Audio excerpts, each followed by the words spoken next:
Balikan natin si Emil Sumangil na patuloy na nakabantay sa updates mula sa Jakarta, Indonesia. Kaugnay sa nakataktang pagbabalik sa bansa ni Mary Jane Veloso. Emil. Atom, nakausap natin ang isa sa mga NGO na umalalay at tumulong kay Mary Jane Veloso mula nang siya'y kasuhan at makulong dito sa Indonesia. Humigit kumulang 10 taon na ang nakalilipas. Kagagaling-galing lamang ni Wen.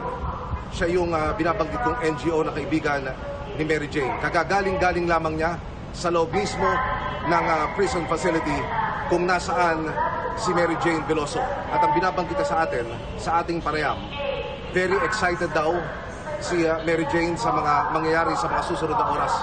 Nakabihis na raw ito at nakakain na anytime.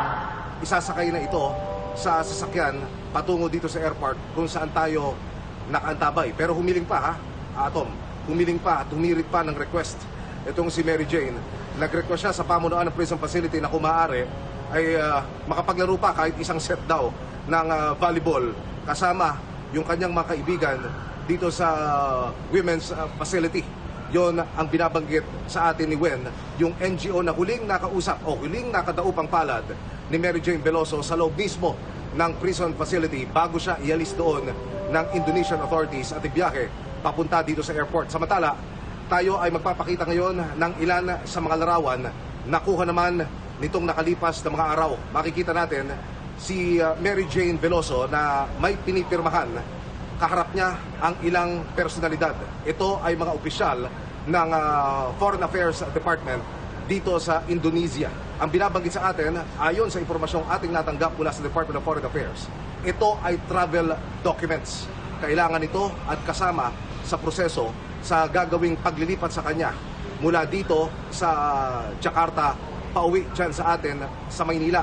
Kuha ito noong pagpasok sa prison facility ni Mary Jane Veloso dito sa Jakarta. Makaraan siyang ibiyahe ng humigit kumulang 12 oras mula naman sa Yogyakarta. So yan ang latest development. Ang lugar kung saan idaraos yung press conference sa ating pinakahuling impormasyong natanggap ay bantay sarado na ng Indonesian authorities. Meron na ring mga miyembro ng Philippine contingent na naroon para salubungin si Mary Jane Veloso pati na yung mamumuno dito sa press conference. Atom.